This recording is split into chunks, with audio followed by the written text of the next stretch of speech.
one big problem for a lot of people out in California after the wildfires is going to be getting a permit just to go clean up the damage of your home or what's left of it.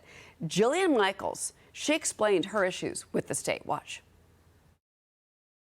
A year just to get a permit to clean up the wreckage on my home that burned down. And when I tell you, and I'll paint a picture for you very quickly, and it is gruesome and I apologize, in the pool where all of the debris from the house and everything had gone into, and animals that had scrambled into the pool that were dead, sat in that pool for a year. We could not drain the water or clean it up because we couldn't get a permit to clean it up for a year, let alone rebuild.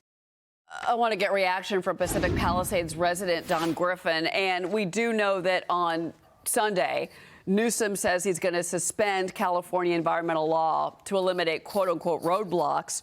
But I'm wondering how this is all going to play out, in your opinion, because the California Environmental Quality Act requires this lengthy, long review of anything, whether it's cleanup, whether it's a permit to rebuild, to fix the pool, like she was talking about. Adam Carolla has also talked about this.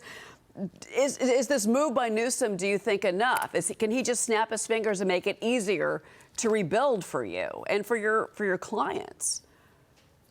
I can't imagine he can do that. The process to get a permit in LA is you're still forced to deal with individuals at the Department of Building and Safety. They've got their policies, procedures, and rules to follow. They're not accountable in any way like a business would be. They don't have to make a profit. They don't have to keep their customers happy, and customer service is not their forte. So the process is slow, tedious, annoying, costly, and maddening. If you're lucky enough to hire a competent and experienced architect and contractor, you'll get through that process much more smoothly. But otherwise, and of course, they're going to be in short supply because there's so many people that will be trying to do that exact same thing. So I can't imagine that it's going to go very smoothly. I don't think it's in these people's DNA to make things efficient and smooth. All they do is add regulations. They don't ever reduce them or make it easier. You know, Don, there is federal aid that's coming for cleanup, and that's something that the Biden administration has approved, that they will cover the cost of the cleanup.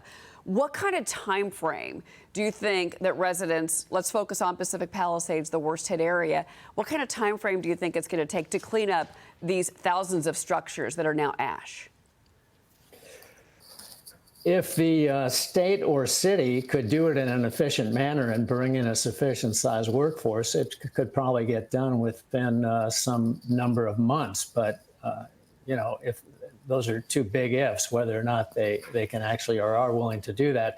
And they're cleaning up on private property. So property owners obviously probably have some say in that process. So I don't know. I can't imagine this is going to go smoothly. It seems to me it's going to just be a nightmare. The place looks like a war zone. It literally looks like a bomb dropped. Well, Max Gordon, we just took a live report from him, and he talked about Palisades and the investigation that is now underway. We know investigators are there trying to find the cause. You yourself have speculated, and we have to say we don't know, but you say that fireworks has been a problem in that neighborhood. What can you tell us, and what have you actually witnessed? We've heard and seen fireworks. Presumably it's, you know, probably teenage kids, but it could be even adults. Who knows? But periodically, especially on the 4th of July and on New Year's Eve, we've heard and seen fireworks from our house, which overlooks the canyon where the fire started. So it's likely, in fact, I think they have preliminarily concluded that the initial fire on January 1st, which actually started just after midnight, and by the way, in almost the exact same location as the current fire, I believe that was probably started by fireworks or maybe somebody hiking in the area that was, you know, using lighting a fire or whatever, but probably fireworks. And if that's the case, the second fire may have been started from a flare-up from the first fire because there's, you know, the hot spot that continued to linger underground or in the root system or whatever. I know firefighters were on that scene all day, January 1st, checking for hot spots and making sure that fire was completely out. But, you know, apparently that's not a foolproof process. So something could have still flared up. And there's nothing in the area that would start a fire. There's no, you know, it was in the morning at 10:20 a.m. when that fire started, the current fire. And it started, in almost the exact same location. We could see it directly across our canyon. I filmed it from 10:20 until 5:30 when we decided we needed to leave, when it got pretty close to our house. And I thought the initial helicopter response dumping water was a little bit slow and a little bit inadequate, to say the least. Initially, I thought that fire would be put out in the same way the New Year's fire was put out.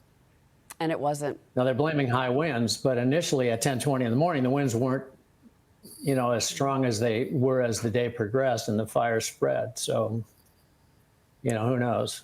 Well, Don, look, our thoughts and our prayers are with you and all of your neighbors in Pacific Palisades. And, I will say this, there's a lot of anger, and it's focused on Gavin Newsom and Sacramento. And there's going to be a lot more discussions about California policy when it comes to real estate rebuilding and the permitting process. And we are thinking about all of you. Don, thank you so much for joining me. I really appreciate it.